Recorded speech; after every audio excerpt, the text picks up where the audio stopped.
Bienvenue sur Africa 24 dans cette nouvelle édition du 12-15. Voici les titres de l'actualité. Après Nouakchott en Mauritanie en 2016, le 28e sommet de la Ligue arabe s'est ouvert ce 29 mars à Amman en Jordanie.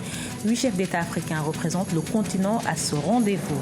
Au Bénin, l'alliance de partis Union fait la nation ambitionne de devenir un parti politique. La plus grande coalition politique du pays regroupe 12 formations et devrait enregistrer de nouvelles adhésions ce 30 mars. Et puis le Congo et l'Algérie renforcent leur coopération bilatérale. Les deux pays ont signé 15 accords et mémorandums de coopération dans divers domaines et secteurs d'activité.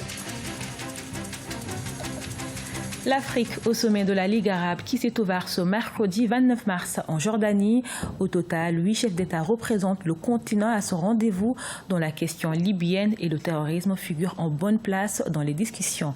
Les précisions d'Idlet Mirabel Bissou. C'est ce mercredi 29 mars que s'est ouvert le sommet de la Ligue arabe en Jordanie. La rencontre est marquée par une forte présence de chefs d'État africains. Les chefs d'État mauritaniens, égyptiens, soudanais, libyens, djiboutiens, somaliens, comoriens, mais aussi le roi du Maroc ont confirmé leur présence sur un total de 16 chefs d'État attendus à cette rencontre. La participation des chefs d'État à ce sommet est une preuve supplémentaire de la volonté des dirigeants arabes d'aller de l'avant dans leurs actions communes et dans l'unification des rangs. L'objectif de ce sommet qui se tient en Jordanie les 29 et 30 mars 2017 après celui de Nouakchott en juillet 2016 est de réconcilier le monde arabe divisé par des divergences de position. C'est un sommet durant lequel les pays tenteront de proposer des solutions face à une Ligue arabe visiblement affaiblie par la rivalité de deux puissances régionales, à savoir l'Arabie saoudite et l'Iran. Et on s'attend quand même à ce que la consolidation du travail arabe commun et la sécurité du monde arabe, notamment en Libye, qui est le pays arabe africain qui connaît actuellement certaines difficultés. On s'attend à ce que ce sommet donne des résultats, des recommandations plus concrètes pour la résolution de ce dossier. Les questions qui reviendront sur la table de discussion sont notamment la situation avec Daesh, les États-Unis, le Proche-Orient et la résolution de la crise libyenne. À ce sommet, l'Afrique qui est fortement représentée tentera de faire entendre sa voix. C'est l'une des plus grandes coalitions politiques du Bénin, l'Alliance de partis Union fait la nation. Ce mouvement, qui regroupe 12 formations politiques, ambitionne de changer de statut. Ce projet s'inscrit dans le cadre du réforme du système partisan envisagé par le président béninois Patrice Talon. Précision à Cotonou de notre correspondant Lefty Ounou, commenté par Birama Saonera. Les leaders de la coalition politique dénommée Union fait la nation au Bénin s'activent pour transformer ces regroupements en partis politiques. Créée en marge des élections présidentielles de 2011, cette formation a longtemps milité dans l'opposition. Lors des élections présidentielles de mars 2016, elle a appelé à l'alternance en soutenant la coalition de la rupture actuellement au pouvoir. La transformation de l'UN en parti politique fait suite à l'amer constat du nombre pléthorique des partis politiques au Bénin et de leur incapacité à accéder au pouvoir. Nous accueillons beaucoup d'autres et c'est avec eux que nous allons déterminer et le moment, et le lieu, et la date, et les modalités de notre transformation. Mais cette transformation est irréversible. L'Union fait la nation a maintenu une forte présence dans l'arène politique malgré les difficultés qu'elle a connues avec le départ du Parti du Renouveau démocratique, PRD, de l'actuel président de l'Assemblée nationale et de la Renaissance du Bénin, RB. Le projet de sa transformation en parti politique s'inscrit dans la droite ligne de la réforme du système partisan, envisagée par le président de la République, Patrice Talon. Réforme sur laquelle l'Alliance a fait des propositions complémentaires au cours des 11 mois de gouvernance du président.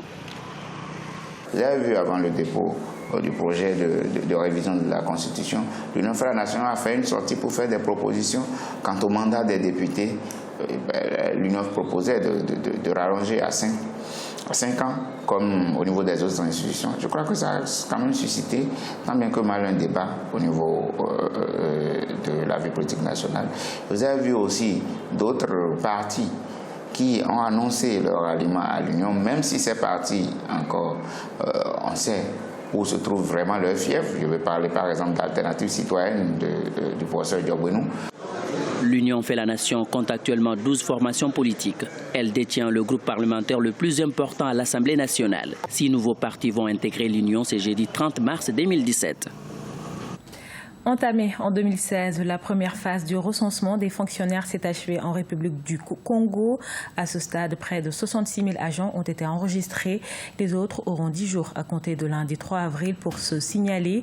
Cette mesure vise à identifier les anomalies, assainir le fichier et alléger la masse salariale, notamment en radiant les agents fraudeurs. Par ailleurs, la République du Congo renforce sa coopération avec l'Algérie. Les deux pays ont signé 15 accords et mémorandums de coopération dans divers domaines et secteurs d'activité. C'est en marge de la visite officielle qu'effectue le président Denis Sassou Nguesso en Algérie. Les précisions de Clément Joël Soala. Lors de la 7e session de la commission mixte algéro-congolaise tenue à Alger les 25 et 26 mars, le Congo et l'Algérie ont signé 15 accords et mémorandums de coopération. Ceux-ci concernent les domaines de la formation, l'enseignement supérieur et professionnel, la poste, les technologies de l'information et de la communication, la culture, la santé vétérinaire, le commerce et la diplomatie. Pour une quinzaine d'accords, c'est assez rare que l'Algérie signe un nombre aussi élevé d'accords avec des pays étrangers. Le Congo devient un des partenaires stratégiques de l'Algérie en région africaine. Idem pour le Congo. L'Algérie et le Congo sont décidés de renforcer leur coopération, pas uniquement économique. Vous avez vu qu'il y a des points de vue qui sont partagés sur le plan diplomatique et politique et il y aura des échanges de délégations dans les prochains mois entre les deux capitales. En plus des différents accords, les chambres de commerce de l'Algérie et du Congo ont aussi renforcé leur coopération. Par ailleurs, l'Agence nationale algérienne de promotion du commerce extérieur et l'ambassade du Congo en Algérie ont signé un mémorandum d'entente sur la promotion du commerce extérieur. Il ne s'agit pas seulement de signer des accords et puis c'est fini. Et l'Algérie est décidée, c'est un peu la volonté des autorités depuis l'organisation en décembre 2016 d'un grand forum économique à Alger. L'Algérie est décidée donc d'investir davantage dans le marché africain et le marché africain qui devient une cible prioritaire également pour les hommes d'affaires algériens. Ça veut dire que les hommes d'affaires algériens sont également intéressés pour avoir des projets d'investissement au Congo. Le Premier ministre algérien Abdelmalek Sellal et le président de la République du Congo, Denis Sassou Nguesso, présents lors de la signature des différents accords et mémorandums, ont réitéré la volonté de leurs États de consolider leurs relations. Le Congo devient ainsi l'un des partenaires privilégiés de l'Algérie en Afrique centrale. Marche de protestation contre la xénophobie en Afrique du Sud ce 28 mars 2017. En effet, depuis quelque temps, les immigrés étrangers sont victimes d'attaques. Et pour dénoncer ces actes, plusieurs organisations des droits de l'homme ont défilé à travers le centre-ville de Johannesburg. Les précisions de Diarandiaï. La mobilisation reste forte contre la xénophobie en Afrique du Sud. Ce mardi 28 mars, une fois de plus, les défenseurs des droits de l'homme ont appelé la population sud-africaine et ses dirigeants à lutter contre ce fléau. Une nouvelle vague de violence xénophobe s'est en effet déclarée depuis février, après celle de mai 2008 et celle de 2015, visant les immigrés africains. Mais ce qui est sûr, c'est qu'il y a plusieurs problèmes. Il y a la xénophobie, il y a la violence, et puis il y a l'attitude des politiques par rapport à ces phénomènes. Je dirais que la xénophobie, elle est regrettable, elle est bien sûr liée à l'ignorance, à certaines situations économiques, mais enfin elle n'existe pas. Je parle de la xénophobie sans parler de la violence. Elle n'existe pas qu'en Afrique du Sud. J'ai vu un pays, mais alors peut-être que c'était il y a déjà quelque temps, mais un pays qui était effectivement, qui avait été fondé sur le culte de la violence. Il suffit de voir les monuments. Enfin, la violence, elle est inscrite dans l'histoire de ce pays. L'Afrique du Sud est en train de resserrer sa politique d'immigration.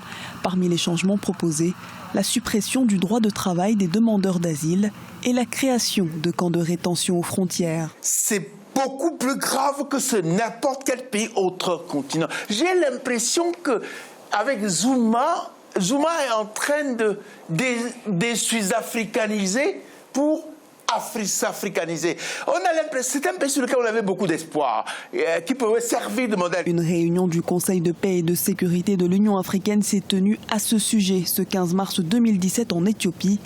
Le Nigeria a en effet demandé en février une intervention de l'UA pour mettre fin aux attaques dont sont victimes les ressortissants africains et notamment les Nigérians en Afrique du Sud. Certaines chancelleries estiment que Pretoria ne fait pas assez pour enrayer le problème. Ce journal a été réalisé par l'ensemble de la rédaction. Nous vous remercions pour votre fidélité. Dans un instant, une nouvelle édition de l'actualité sur Africa 24.